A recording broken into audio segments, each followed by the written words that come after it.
Na escola bíblica nós temos estudado a carta de Paulo aos Efésios.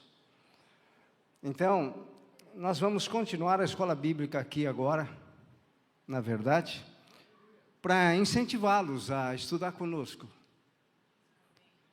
Nós, hoje, ministramos a 5ª aula, mas você poderia estar conosco também. Então, faça um esforcinho, e no domingo de manhã, das 9 às 10, os adultos podem estar ali conosco, no mezanino. Eu vou ler o texto na Almeida Revista e Atualizada, de Efésios 2, de 11 a 22. Portanto, lembrai-vos de que outrora vós, gentios na carne, chamados incircuncisão por aqueles que se intitulam circuncisos na carne, por mãos humanas. Naquele tempo, estáveis sem Cristo, separados da comunidade de Israel e estranhos às alianças da promessa, não tendo esperança e sem Deus no mundo. Mas agora em Cristo Jesus, vós, que antes estáveis longe, fostes aproximados pelo sangue de Cristo, porque Ele é a nossa paz, o qual de ambos fez um, e tendo derribado a parede da separação, que estava no meio a inimizade, aboliu na sua carne a lei dos mandamentos, na forma de ordenanças, para que dos dois criasse em si mesmo um novo homem, fazendo a paz, e reconciliasse ambos em um só corpo com Deus, por intermédio da cruz, destruindo por ela a inimizade. E vindo, evangelizou paz a vós outros, que estáveis longe, e paz também aos que estavam perto, porque por ele ambos temos acesso ao Pai em um Espírito. Assim, já não sois estrangeiros e peregrinos, mas concidadãos dos santos, e sois da família de Deus, edificados sobre o fundamento dos apóstolos e profetas, sendo Ele mesmo, Cristo Jesus, a pedra angular, no qual todo edifício bem ajustado cresce para santuário dedicado ao Senhor, no qual também vós juntamente estáis sendo edificados para a habitação de Deus no Espírito. Senhor, nós te pedimos, vem, ilumina nossa mente e os nossos corações, para que possamos entender aquilo que o Senhor quer ministrar nos nossos corações, nesta noite, em nome de Jesus. Amém. A carta aos Efésios, na verdade, ela foi escrita por volta do ano 60 a 63 depois de Cristo pelo apóstolo Paulo. Ele se encontrava preso em Roma, uma prisão domiciliar, mas ele estava preso exatamente por causa da pregação do Evangelho. Na verdade, dos 12 discípulos, porque Paulo veio para ser o 12º, dos 12 discípulos, somente João não foi martirizado. Todos os demais foram mortos, martirizados de uma forma cruel. Pedro, por exemplo, diz a história, não consta isso na Bíblia, mas a tradição da igreja mostra que Pedro foi crucificado de cabeça para baixo, porque ele dizia que não era digno de ser crucificado como Jesus. Então, ele foi crucificado de cabeça para baixo. Paulo, por exemplo, como ele tinha cidadania romana, ele levou vantagem e foi decapitado.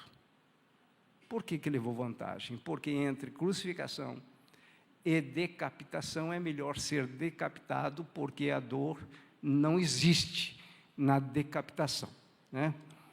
Muito bem, então Paulo escreveu essa carta, ele estava em prisão, né, por volta do ano 60, 63. E o público dele era um público misto, ele escreveu para judeus e para gentios. Na verdade, essa carta era para ser lida em toda aquela região ali da Ásia Menor. Ou seja, nós temos Jerusalém aqui embaixo, depois subindo, nós temos Samaria, Depois nós temos Macedônia, toda aquela região da Macedônia, não é? E então, ali na Ásia Menor, região da Macedônia, nós encontramos Éfeso e todas aquelas outras regiões que são citadas ali em Apocalipse, nas 7 cartas de João no Apocalipse. Então, o público dele era um público misto. Então, guarda isso. Quem leu essa carta foram os judeus convertidos e os gentios convertidos. Propósito dessa carta: conscientizar os crentes dos decretos de Deus e sua vontade para a igreja. Então, é uma carta atual. Os propósitos de Deus naquela ocasião para a igreja, eles são eternos, então podem ser aplicados nos dias de hoje. Uma outra questão: o propósito de Deus foi revelar a ação da Trindade no plano redentivo do homem após a queda. Como sabemos, então, Deus criou o homem e o homem caiu. Após a queda, entra um plano redentivo de Deus. Ou seja, é como se Deus estivesse falando: o homem que eu criei, obra-prima da minha criação, me desobedeceu e houve a queda. Então, ali naquele concílio em que a Trindade participou, Pai, Filho e Espírito, decidiu-se pela redenção do homem. Estou trazendo uma linguagem aqui para o nosso entendimento, né? Mas o Pai, o Filho e o Espírito, em reunião eterna e celestial, na eternidade, isso aconteceu antes da fundação do mundo, segundo a Bíblia, decidiram o seguinte: vamos redimir o homem caído. E nesse plano divino de redenção do homem, eu acho que um olhou para o outro. Entendam essa minha linguagem, por favor, para a gente tentar visualizar esse mundo espiritual da divindade.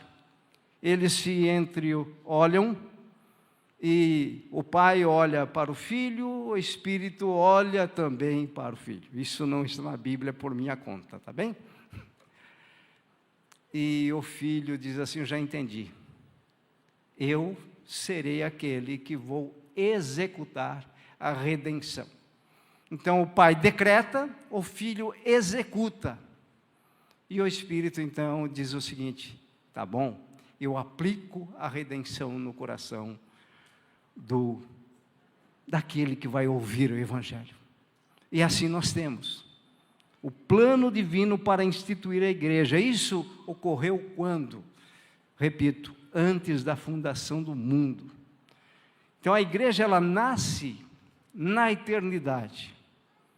E ela tem como propósito a eternidade. O plano de Deus para nós não é aqui nesta terra.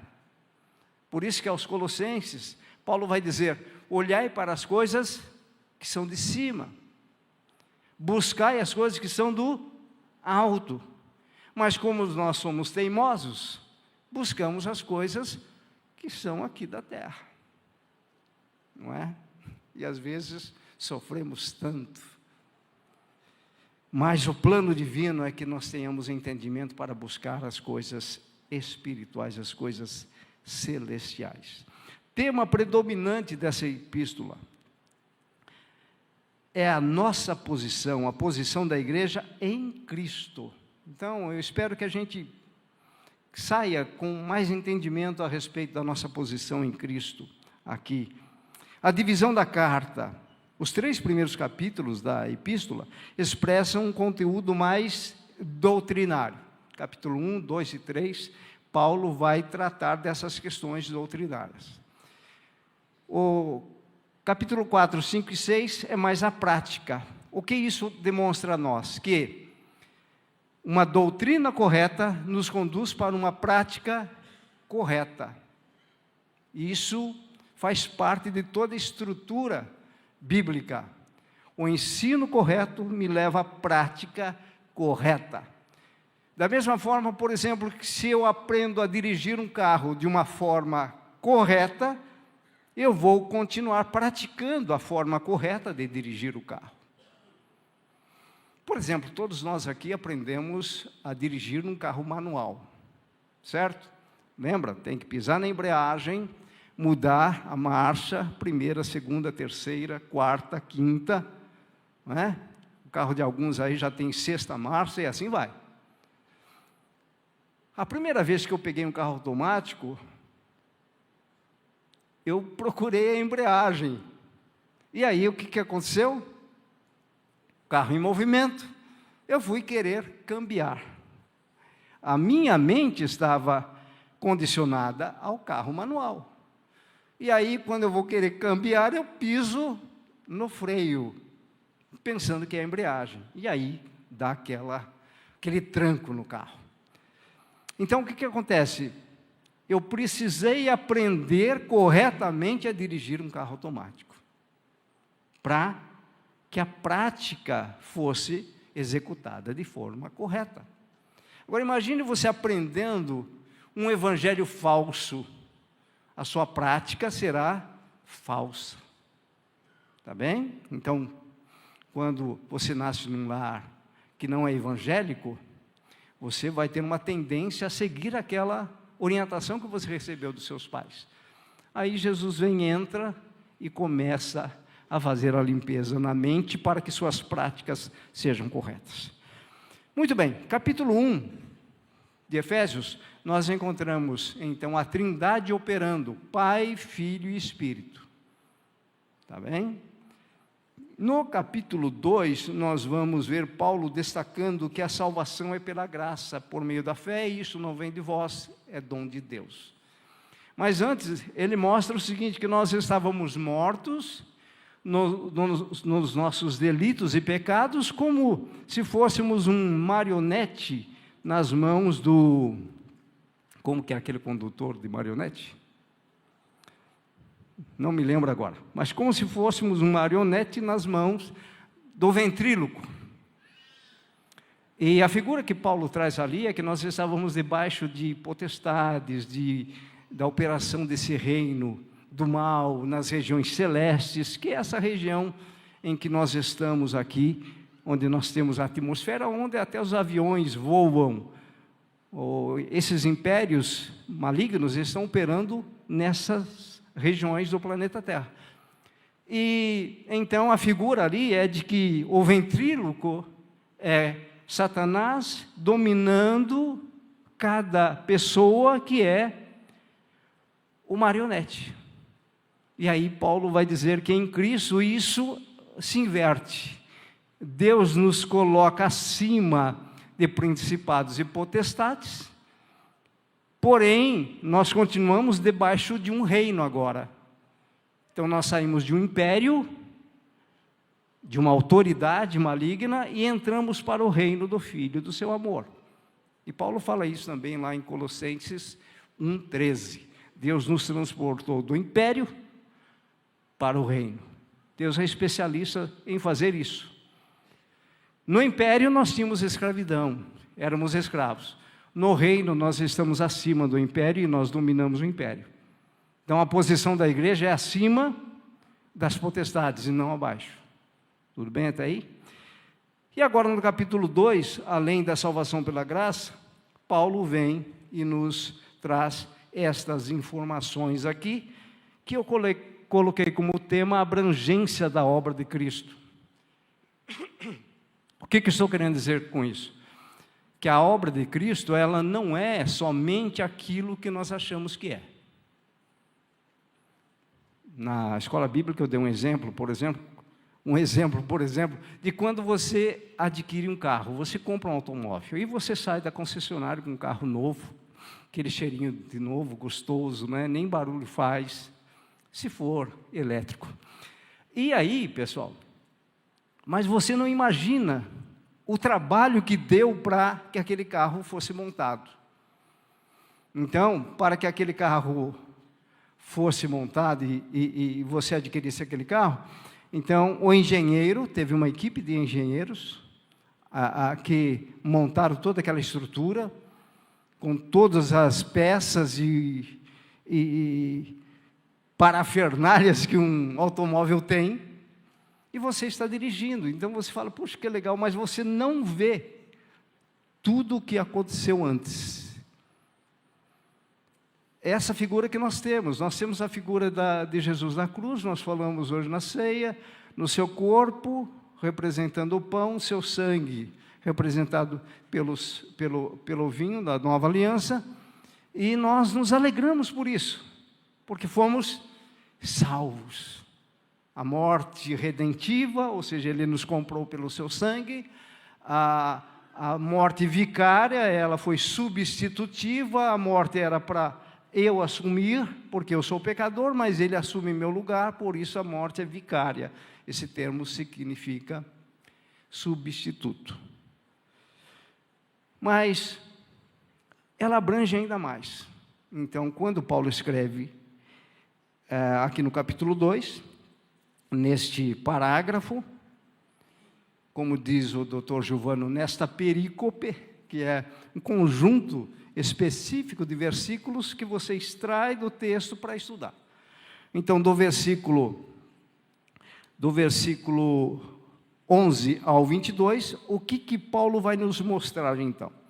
Então, eu vou fazer uma síntese aqui, tá? Porque não teríamos tempo para estudar com mais profundidade. Então, o primeiro ponto que nós queremos destacar aqui, em termos de extensão, de abrangência da obra de Cristo, é que Jesus quebrou a barreira da inimizade que existia entre judeus e gentios. Isso está lá escondido, que nós não vemos. A sua morte na cruz foi tão abrangente que, além de nos salvar, nós gentios, Ele nos fez ainda mais. Ele quebrou a inimizade que existia.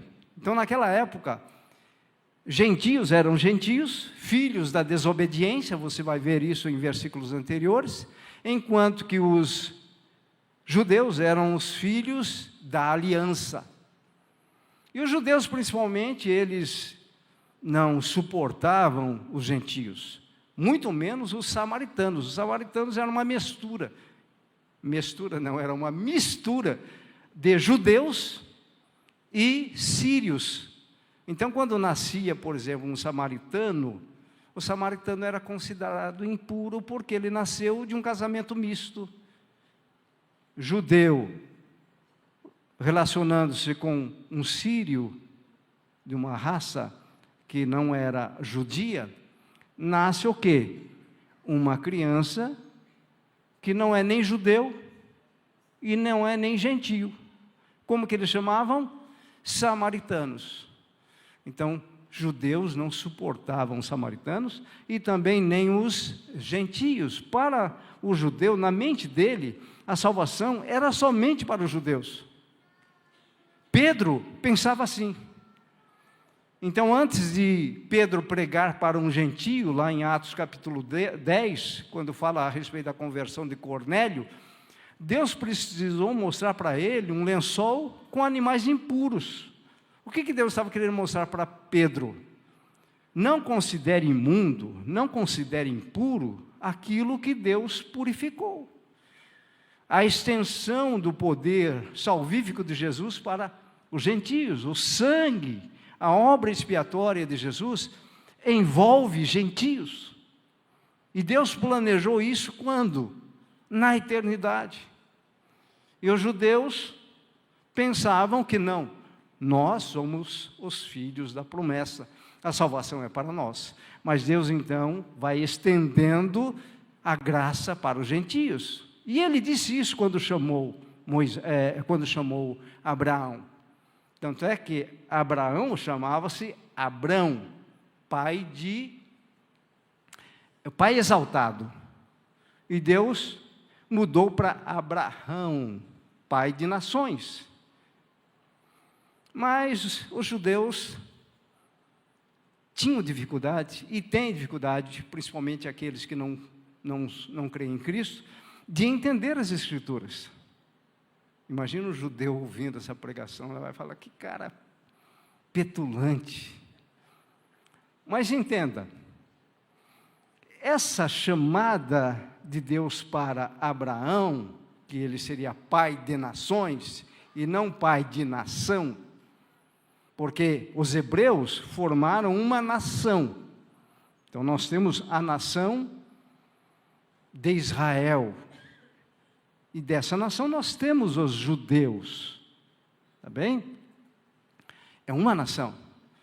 Mas Deus tinha dito para o pai dos judeus, pai dos israelitas, tanto é que Deus se revela para Moisés dizendo o seguinte, olha, eu sou o pai de Abraão, de Isaac e de Jacó. Deus já tinha dito para Abraão que Abraão seria pai de nações. Então eles não, me desculpem os judeus, mas os ortodoxos, mas vocês precisam ver isso na Bíblia. Ou vão ter que alterar o texto. Então os gentios já estavam, antes da fundação do mundo, dentro dos propósitos de Deus. Porém, a salvação vem dos judeus, por quê? Porque Cristo era judeu. E Paulo vai dizer, me parece que na carta aos Gálatas, que nós somos devedores aos judeus, porque a salvação vem dos judeus. Muito bem, então, o que acontece? Havia essa inimizade, um muro de separação, e vamos chamar esse muro de inimizade mesmo. De um lado, gentios, de outro lado, judeus. Os gentios eram politeístas, adoravam vários deuses. Por quê? Porque eles não tinham um Deus verdadeiro, e o homem por si só, ele está buscando um Criador. Então eles adoravam vários deuses, enquanto que os judeus tinham e têm o Deus verdadeiro, que é Yahvé, o único Deus. Deus se revela para Abraão, lá em Êxodo 3, como o Senhor. Essa palavra Senhor, lá no hebraico, é o tetragrama sagrado, que é Yahvé. Então Deus está dizendo, esse é meu nome. Quando os filhos de Israel perguntarem meu nome, diga, é Yahvé. E eles não pronunciam esse nome pelo zelo, para não pecar contra Deus. E nós, igreja, deveríamos aprender esse zelo que os judeus têm. Isso é louvável. Então, se você verificar no versículo 14 e 16, principalmente, você vai ver que essa barreira foi quebrada, a inimizade, e ele trouxe paz entre esses dois povos. Então, é uma abrangência que muitas vezes nós não sabemos. Um outro ponto que Jesus fez, através do seu sacrifício na cruz do Calvário, por isso coloquei obra de Cristo, uma outra questão importante foi que ele aboliu a lei dos mandamentos na forma de ordenanças. Olha só, e aqui nós temos que parar e analisar melhor. Essa palavra ordenanças, quando você analisa ela no texto original, é a palavra dogma, tá?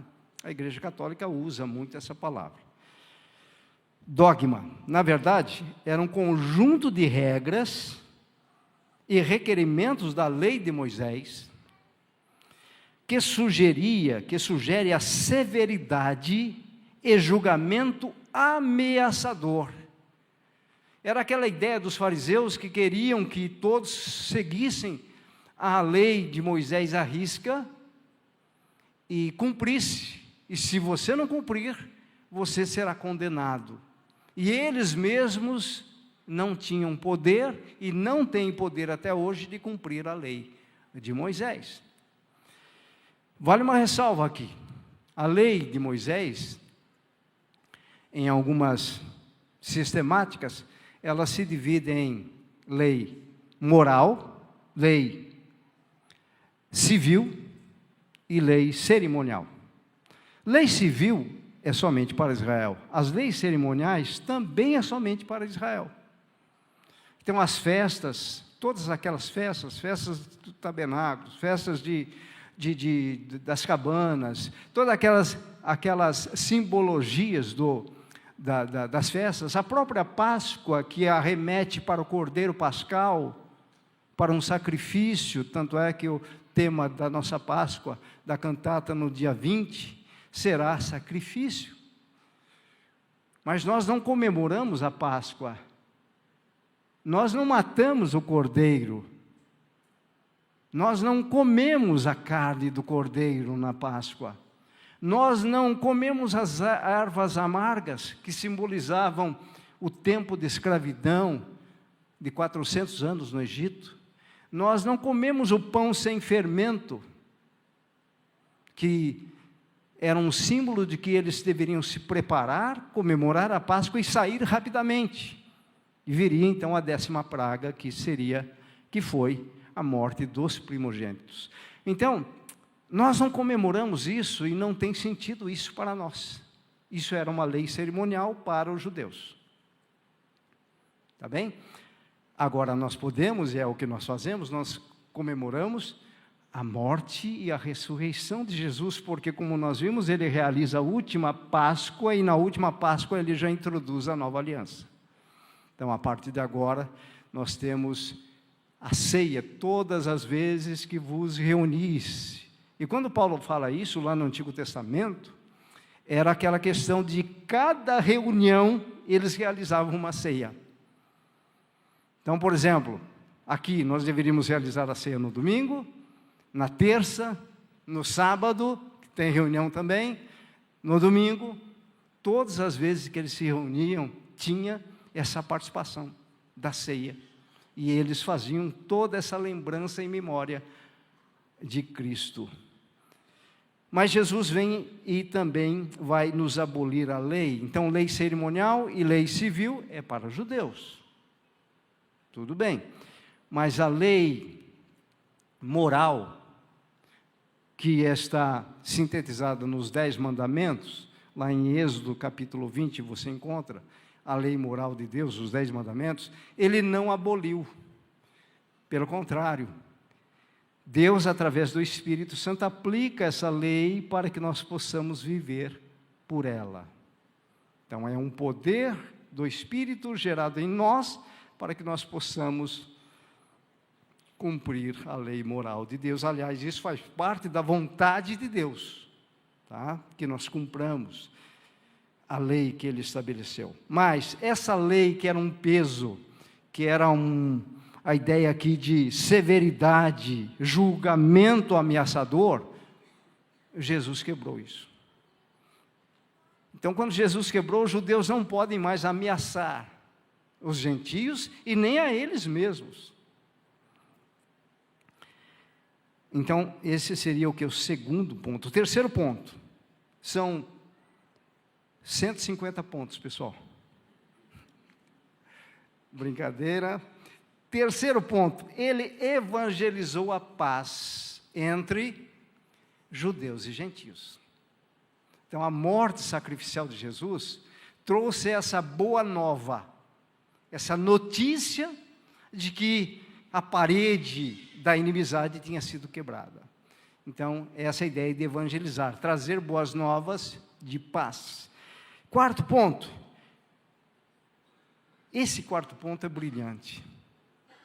E nós falamos de relance aqui, eu acho, ou foi na aula. Ele proporcionou livre acesso na presença do Pai em um Espírito. E quando você vai para a carta aos Hebreus, o que o autor vai dizer? O autor vai dizer que Jesus, ele nos inaugurou um novo caminho, pelo véu, a sua própria carne.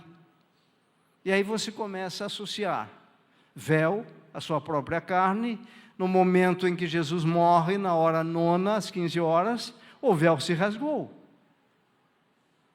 E aí Jesus entra nos tabernáculos eternos e oferece o quê? O seu sangue. Não para o perdão dos seus pecados, como era no Antigo Testamento, mas ele oferece o seu sangue, o sangue que foi a nossa redenção. Redenção é compra mediante o pagamento de um preço. Então nós somos comprados mediante o sangue de Jesus. Ele oferece o sangue. Esse sangue nos redimiu, nos purificou dos pecados, e esse sangue ainda nos torna, como nós cantamos aqui, mais alvos do que a neve, e nos justifica perante Deus. Então nós somos justificados, não pelos nossos atos, mas pela obra de Jesus. Então tudo isso é uma extensão, é aquela ideia de você sai com o carro pronto, mas você não consegue ter uma ideia do que aconteceu. A obra redentiva de Jesus foi muito abrangente. Então, o que nós temos aqui? Ele proporcionou esse acesso. Então, não existe mais separação entre lugar santo e santíssimo lugar. Eu tenho acesso, livre acesso ao Pai. Eu não preciso de um sacerdócio humano. E Jesus foi um sacerdote segundo a ordem de Melquisedeque, ou seja, sem pai, sem mãe, sem genealogia. Então, ele oferece a si mesmo, e ele não precisa levar sangue de animais. Por quê? Porque ele não tinha pecado. Então, proporcionou acesso, livre acesso perante o Pai. E para finalizar esta parte, tá? Que é a primeira parte dessa exposição. Para quem gosta de subir de degraus, para quem gosta de promoção, para nós agora, mais ou menos como a música que foi cantada aqui. Ele elevou o nosso status. Já pensaram nisso? Isso você encontra no versículo 19. Então, eu vou ler o versículo 19, porque é pequeno, novamente. Assim, já não sois estrangeiros e peregrinos. Era assim que os gentios eram conhecidos, porque não faziam parte da comunidade da aliança. E Paulo está agora encorajando os gentios, dizendo: vocês já não sois estrangeiros e peregrinos, mas concidadãos dos santos, e sois da família de Deus. Concidadãos aqui é o seguinte, que tem a mesma cidadania. Quem fez isso? Jesus. Mais uma extensão da obra expiatória, que foi muito abrangente. Então ele nos pega como gentios e coloca debaixo das mesmas promessas dos judeus. E quando você vai para Gálatas 3:29, você encontra um versículo que vai dizer o seguinte: se sois de Cristo, sois herdeiros da mesma promessa, conforme as promessas que foram feitas a Abraão. Então Deus nos colocou nessa família, Ele nos enxertou na videira por causa da obra abrangente de Jesus na cruz do Calvário. O que você está percebendo aqui? Qual foi a sua participação nisso? Por exemplo, ele quebra a barreira da inimizade, ele vai abolir a lei, não é? Que tinha lá a questão daqueles requerimentos, dos mandamentos, das ordenanças.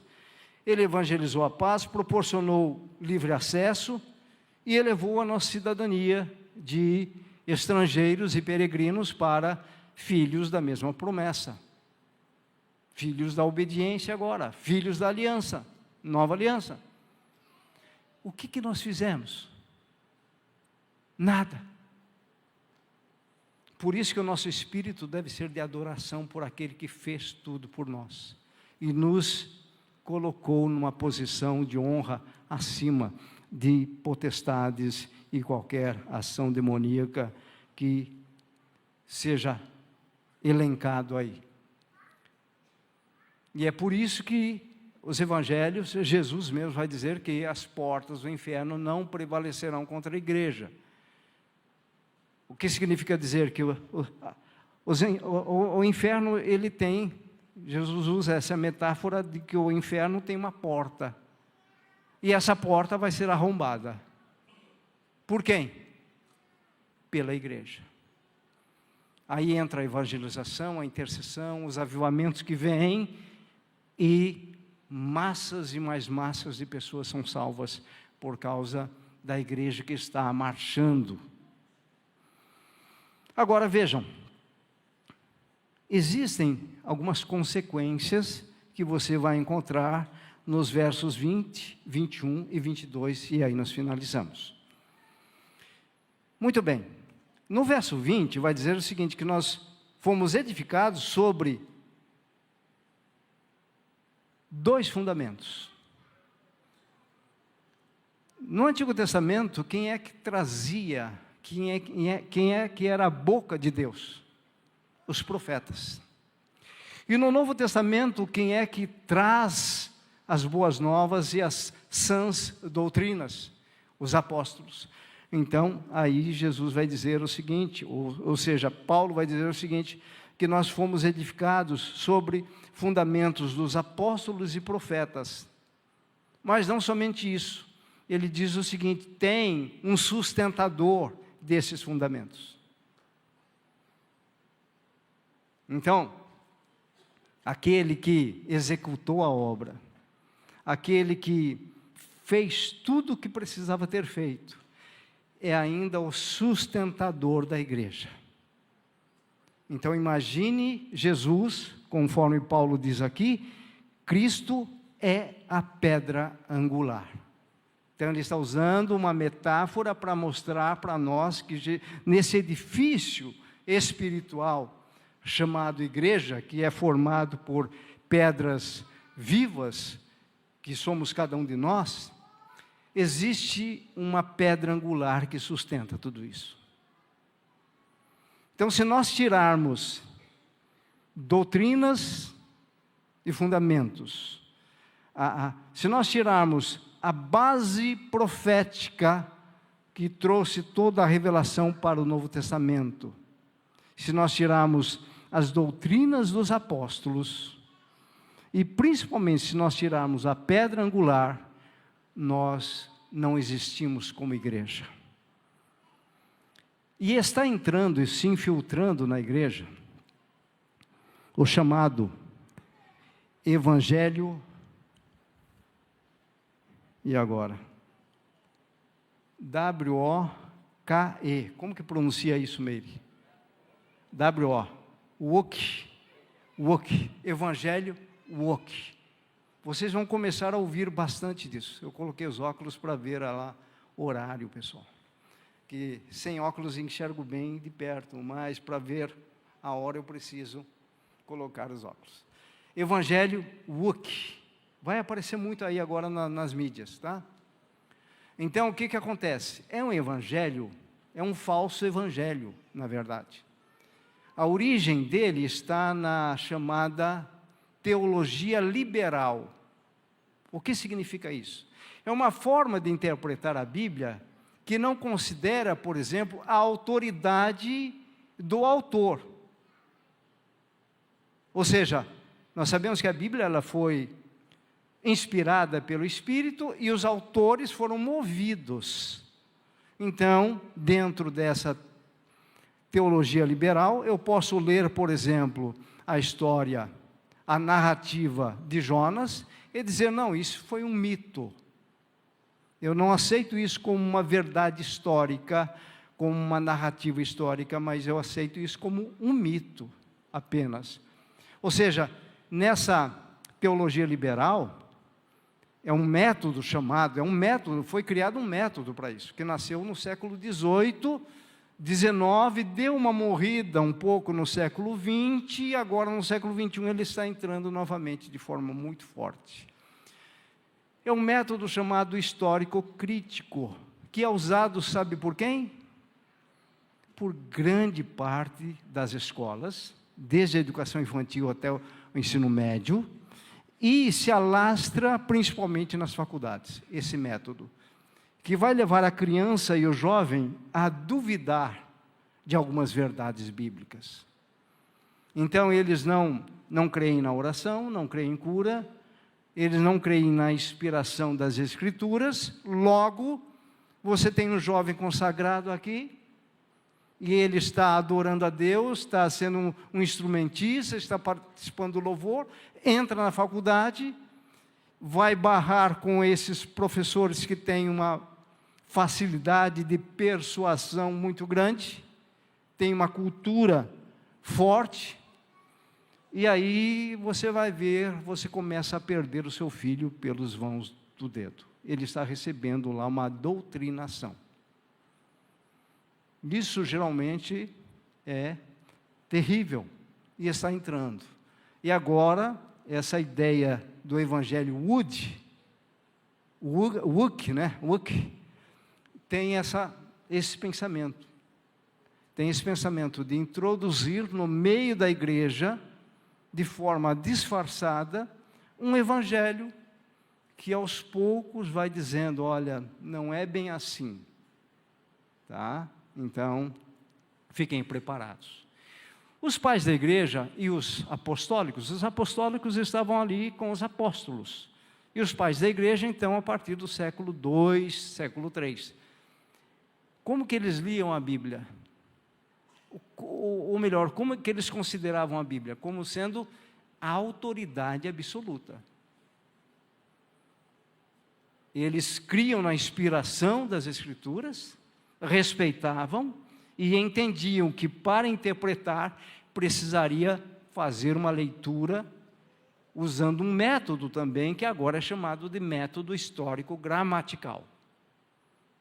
Ou seja, nós usamos aqui o método histórico gramatical. Ou seja, o método histórico gramatical, ele retira do texto o que o texto diz. E nós, intérpretes, devemos nos encaixar nessa verdade. Enquanto o método histórico-crítico diz, não, eu posso interpretar a Bíblia da forma que eu quiser. Eu posso dizer que a Arca de Noé não aconteceu. Como que Deus colocaria um dinossauro, um bractiosauro, na arca? Vai levando a esse tipo de raciocínio, e os jovens principalmente, que não estão firmados na palavra, vão balançando. E aí ele vem e questiona o pai. Se o pai também não estiver firme, o pai, você tem razão. Quer saber de uma coisa? Nada de Bíblia mais, igreja é só para ganhar dinheiro. Enfim, está entrando aí e vai vir com força. Mas pelo que nós vimos, a igreja de Cristo tem o quê? Uma pedra angular e um fundamento. O problema é se nós perdermos isso. Ou seja, isso não pode ser perdido por nós. Conclusão. A igreja, não, teria o versículo 22 também, pessoal. O 21 diz, edifício bem ajustado, ou seja, você tem a pedra angular, tem os fundamentos, doutrinas apostólicas, toda a orientação que veio do Antigo Testamento com os profetas. Então você tem aqui um edifício bem ajustado. Pode vir o terremoto que vier, ele não vai ser abalado. Edifício bem ajustado, que é o que? O santuário de Deus. Então nós não somos essas paredes, nós somos o que cada um de nós somos em Cristo Jesus, santuário de Deus. Edificados, versículo 22, edificados. E aqui ele fala que ambos os povos estão edificados. Ambos aqui, judeus e gentios, para a habitação de Deus no Espírito. Então, isso são consequências dessa abrangência da obra de Cristo. Conclusão então, pessoal, e depois uma aplicação rápida. Conclusão, a igreja é formada por pedras vivas. Como pedras vivas que vivem, sois edificados casa espiritual para ser de sacerdócio santo, a fim de oferecer de sacrifícios espirituais agradáveis a Deus, por intermédio de Jesus Cristo. 1 de Pedro 2,5. E os fundamentos estão pautados nas doutrinas dos apóstolos e profetas. Guardem isso. doutrinas. A igreja precisa de doutrina para você não ser levado por todo o vento de doutrina. É daí que entra a apostasia. Eles se desviam da fé porque não têm essa estrutura bem formada. Porém, a pedra angular que sustenta espiritualmente essa casa espiritual que somos nós, é Cristo. Aplicação. Quais as implicações do reconhecimento dessas verdades para a igreja contemporânea? Ou seja, a igreja precisa reconhecer essas verdades para ela permanecer de pé. Lutero dizia o seguinte a respeito da doutrina da justificação. Lutero dizia: com essa doutrina a igreja permanece de pé. Sem essa doutrina a igreja cai. Então, as doutrinas são pilares fundamentais. Então, o que implica isso? O reconhecimento. Nós precisamos reconhecer para continuar marchando, para realmente quebrarmos esses evangelhos falsos. Segundo ponto, qual a importância das doutrinas apostólicas para a firmeza espiritual da igreja? Eu já disse, a igreja precisa conhecer o que é a redenção, o que é a remissão de pecados, o que é regeneração, o que é novo nascimento, o que é justificação, o que é glorificação. Nós precisamos saber isso na prática e viver isso e falar: não, eu sou justificado não porque eu sou um bom marido, eu sou um bom pai, eu sou um bom crente, mas por causa daquilo que Jesus fez na cruz do Calvário. Os méritos são de Cristo. Terceiro ponto, reconhecemos a Cristo como realmente sendo essa pedra angular para sustentar o edifício. Ou seja, agora nós sabemos disso. Então, são pontos que nós devemos pensar. Amém? Eu não conheço todos que aqui estão, mas talvez você esteja dizendo: e eu? Eu faço parte desse edifício? Talvez alguém esteja perguntando assim. Então, ou você sabe responder essa pergunta, ou você está em dúvida. Se você sabe responder, você vai dizer: não, eu agora entendi e já sou parte desse edifício. Eu sou gentio, não sou judeu de nascimento, eu sou gentio, mas eu faço parte desse edifício. Eu não sabia dessas informações, mas eu faço parte. Ou você vai dizer: não, eu ainda não faço parte. Meu padrão de vida não está condizente àquilo que Deus tem como planos. Então, se você tem dúvida, faz essa oração comigo: Senhor, eu me coloco na Tua presença. Somente você que tem dúvidas. Eu me coloco na Tua presença. E entendi que a igreja é formada por pedras. Por isso, Senhor, eu quero fazer parte da igreja. Não de uma religiosidade, não de um grupo qualquer, mas da igreja que tem fundamentos nos profetas e nos apóstolos, na igreja que tem Cristo como a pedra angular. E por isso, Senhor, entendendo isso, se você está orando comigo, continue orando. Entendendo isso, Senhor, agora, com a minha boca, eu confesso a Jesus Cristo como meu único Senhor e Salvador. E creio no meu coração que Deus o ressuscitou dos mortos. Eu confesso a Jesus como Salvador e Senhor. E creio que Deus mesmo o ressuscitou dos mortos. E hoje Ele vive para sempre. É em nome de Jesus, Pai, que eu fiz esta oração pela primeira vez, crendo que o Senhor me salva. Amém. Alguém fez essa oração pela primeira vez? Só para eu saber, tá? Ou são todos pedras vivas? São todos parte da igreja? São todos parte da igreja, é isso? Tá bom. Se caso você ficou constrangido e precisar conversar comigo, eu estarei aqui para te ouvir, tá bem? Vou orar então, agora por nós aqui. Pai, nós como igreja Batista Ágape, como teu corpo, queremos, ó Deus, nos estabelecer ainda mais nos alicerces, nos fundamentos de apóstolos e profetas, porque sabemos que a pedra angular está nos sustentando.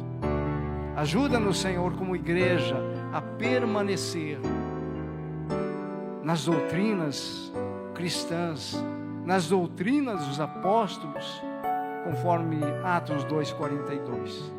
Que possamos perseverar nisso como Igreja Batista Ágape, não só em Campinas, mas em todos os lugares onde nós nos reunimos. E nos fortalece mais e mais em nome de Jesus. Amém. Pastor André, por favor.